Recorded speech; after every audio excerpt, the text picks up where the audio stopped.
Well, hello, everyone. My name is Yocasta Bianconi, and I'm delighted to be here. How did I get into the caregiving space? 35 years ago, I had a child, a baby girl. She was born with Cruzon syndrome. And that means the Vilavi had to stay in the hospital for 3 months before she came home. And that started this long journey. So I've been not just her mother, but her caregiver and best friend. And, while I was caring for Vilavi, I put myself through school, become a social worker, work full time. And we've been doing that through and working this journey together, Vilavi and I. Vilavi herself is living independently and also got a college degree with my support. In 2017, I also had a different life threw me another challenge to care for my father with dementia. And I cared for him for 5-6 years. And when I was done in 2021, I decided that I wanted to do something to help other caregivers and get more involved. I wanted to focus on caregivers' well-being and mental health, because that was the one area that I felt that there was a big missing and gap. And with my social work, clinical background in social work, I thought, I should focus on that. So in 2020, from 2021 to 2023, I actually took a break to recover. I actually became very, I collapsed. I mean, just caring for both my daughter, my father, I'm married, and also I was working. So I had to quit my job, like many of us, but I needed to recover, physically, emotionally. By 2023, I decided that I wanted to write something, a guide to help caregivers based on my own experience of 35, 30 plus years. So in 2023, not only I was writing this book, but I founded my LLC. And I didn't do much, with the my business, because I was busy writing the book until last year. So last year is when I started really just connecting and networking. And long story short, that's how, that's why I'm here. It's just, engaging and really connecting and networking. And I'm so happy to be here. So, as you see, I, just to really, I didn't want to base what I could offer to other caregivers based on just my own experience. I wanted to really make sure I have all the tools I needed. So I got certified on caregiving advocacy, caregiver fatigue, because that's where I was when I finished, ending post caregiving with my father. I became a professional listening artist. One of the things I remember experiencing when I was doing hands-on caregiving with my father is that I had nobody to talk to. There was not necessarily people that are listening to me. So I wanted to be able to offer that to other caregivers. In 2023, while I was actually writing my book, I also trained in compassion cultivation practice. All that means is that I needed to learn to self-love and self-kindness. It needs to start with you. So I did that. It was a 3 intensive months training. At the same time, I also became a Toastmasters. I don't know if anyone has heard of Toastmasters, but I am a Toastmasters because I wanted to become a good speaker and basically use it as a tool for advocate for other caregivers like me. Yeah.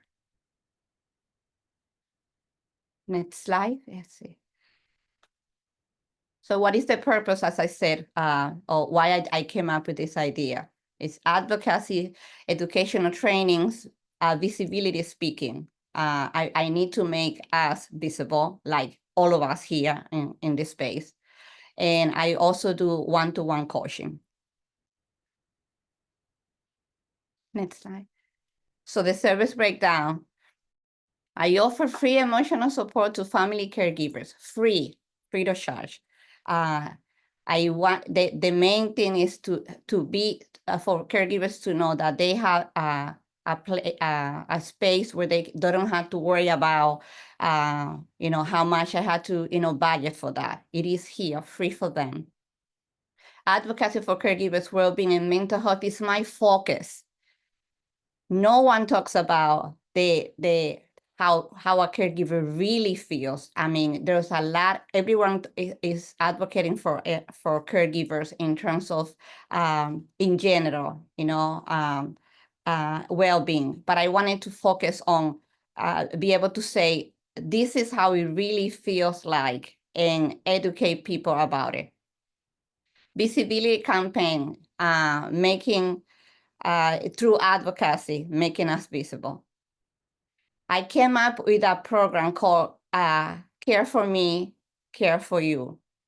I was for a long time, trying to come up with something that didn't relate it to the caree specifically, or teaching how to care for your loved ones. I wanted to create something for caregivers to learn how to take care of themselves. We all do that. I'm still doing that. I actually pair that with compassion cultivation.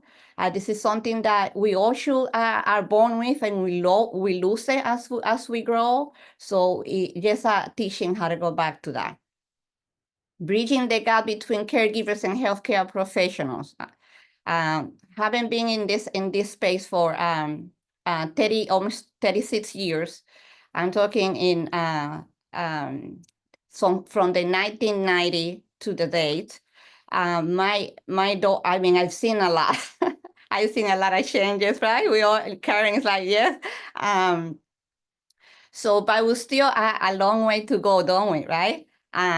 So I'm reaching out to her care's providers, just to see what we can do to really close the gap. And I don't charge for my services to caregivers, family caregivers, paid caregivers, or nonprofits. I only charge for professional organizations. I mean, profit organizations. And I try to integrate caregiver support. That's the main focus. I train on compassion fatigue, empathy, compassion practice, and of course, I offer coaching. I wanted to point out the picture here.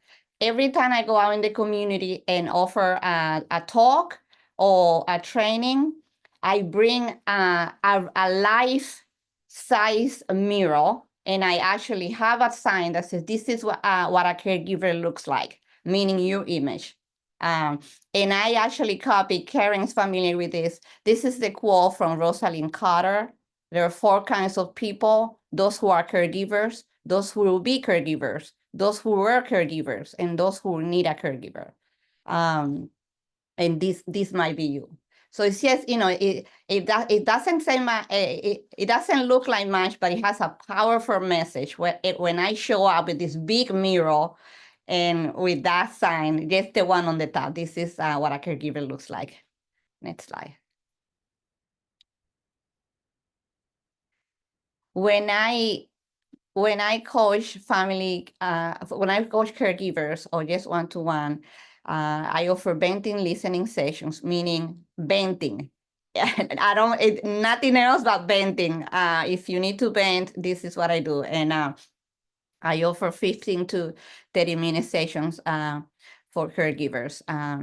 Grieving listening sessions. This is a big one. What happened after you're done with caregiving? Either your loved one, is gone, or you stop caregiving for whatever reason.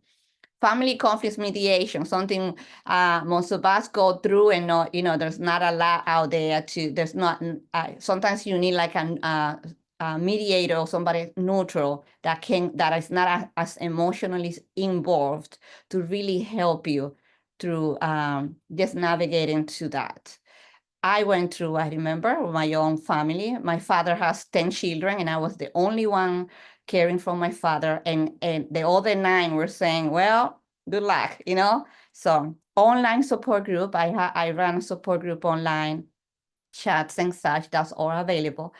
Caregiving compassion tea. As some of you already know, I love tea. I mean, I'm sitting here with my cup of tea, and it occurred to me that sometimes caregivers, those who can have can just pamper themselves with a little respite time. I offer tea for caregivers. I have a room set up at my house, and while they're having tea, I just pick up a subject, a topic, and we discuss it. And sometimes it's just venting. So that is just as beautiful. It says I actually provide the space and give them permission. If we don't want to talk, discuss any topic here, just I'm listening, okay? Just talk. Sharing your story. This is something I'm doing through the power of social media, as much as I can. And this is something that I wanted to really focus on 2025. Next. So the advocacy piece, like I said, I just work with people in the community, and I focus on, I teach people and educate people on caregiving roadmap, including the emotional, financial, physical, and mental health impacts of that caregivers experience every day.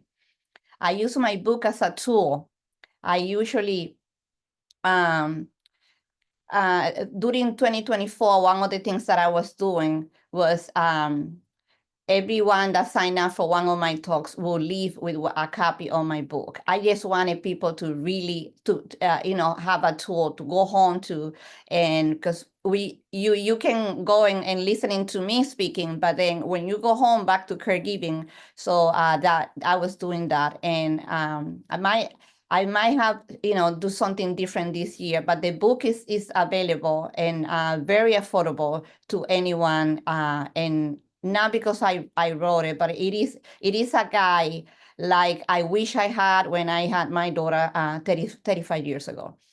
I started a campaign. It's called 53. So we are 53 millions of caregivers right now. The number is increasing, and I like to include everyone. This is 53 millions, both family caregivers and paid caregivers. And I'm doing that through speaking engagements, caregiving spaces online like this one, social media. I have a podcast, and I have a YouTube channel and a blog. And this is the things I really wanted to focus on 2025. Next. This is just about the program I put together. I'm in the process of patenting. Is that how you say getting the patent for that? It is being very interesting. Every time I do this, I get people all over me. Can I have a copy? And and I said, I don't mind, but really, I mean, I really work hard on this. And this is where I decided, but the training is tailored for caregivers, and it's 3 hour, 3 sessions, only because I had to be mindful of caregivers' time. It could be done in one day, break it down, but I'm offering it on breaking it out to 3 hours, and could be done in person and online or as a webinar. Again, this is free for caregivers. Next.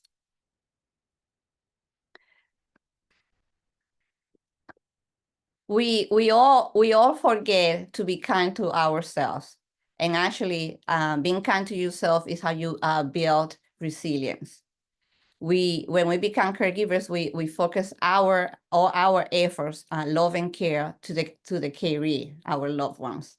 And this is how we get, compassion fatigue, we collapse, and sometimes, and my husband is very nerd, and he watches the science shows all the time.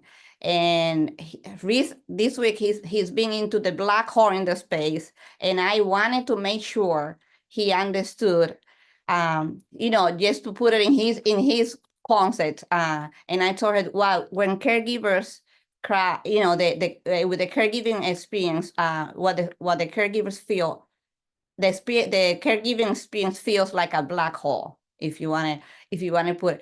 And he well, I mean, he didn't know what to say. I said, because he gets so excited explaining all this science, and I'm like, listen, I get it, okay. So next, so yes, I offer that as part of the trainings I do, including mindfulness and all that. I started working with the healthcare providers, basically one at a time, knocking on doors. And I started with my own a doctor, primary care doctor, and she was so excited with the idea, and actually is willing to work with me. And she's actually like really pushing that with colleagues. The idea is to really involve somebody, not just for these corporations to bring trainers from outside, but just having getting a caregiver's perspective in terms of understanding what a caregiver needs. The focus is on the patient mostly. And I know there's something right now where caregivers, doctors actually need to inform caregivers and all that, but that is not actually being implemented all, across. So that is exactly where I come from. So starting, so I just talking to providers, what are you doing? Starting with the check-in. Are you asking, are you the person that comes with the patient? Are you the caregiver? Who is the caregiver? So, just working with all, you can read to this, but basically it's from identifying the caregivers to working together, the communication, and also making caregivers part of the care partners, because we are care partners, but not most of the time we're not recognized. And and I mean, we can go on and on with the legal aspect of it, but basically I'm starting here. Yeah. Next. And so when I come, what I offer to these organizations is training on caregiving fatigue, in terms of the professional training. Empathy is a big thing, and compassion practice from the scientific approach. And just basically educating about, caregiver, medical team being partners. Coaching one-to-one, again, this is a free service for caregivers.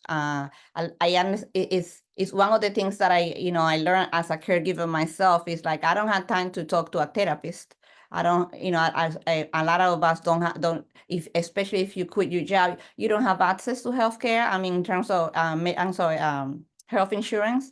So paying a private therapist, I mean, or a coach, most of us cannot afford it. So I'm offering that for free.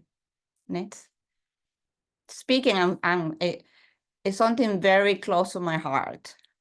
I hope you're understanding, you feel in control with my accent, but this is one of the things that it's like, I hope you can see through, people can see through that, because going out there and talking about caregiving is like a big passion of mine.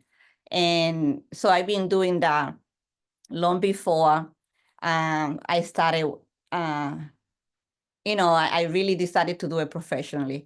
So why not? So I'm available for, if anybody needs any speaker or anything like the organizations, I'm here to help you, to support you. these are the some of the organizations I'm involved with only in the caregiving space.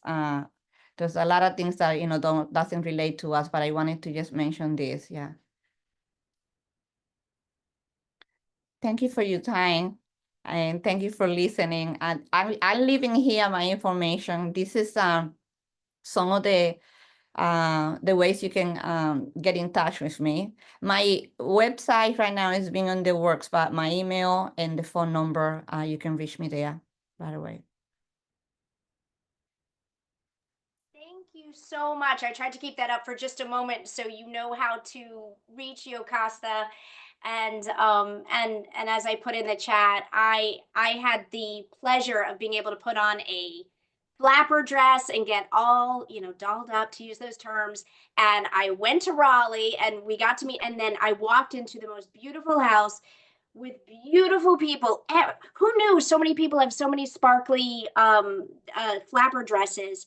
But the conversations were so powerful. There were over 30 people there, and as we got to talking, we all were touched by caregiving. And so Yocasta, to use language literally and figuratively, making space, as the younger people are saying, making space for caregivers and being there, you really do live it. And so I thank you, and I'm so excited you're part of the coalition and part of the NC Caregiving Collaborative. Thank you, Heather. We don't have. Sorry, Yocasta? Thank you all. No, you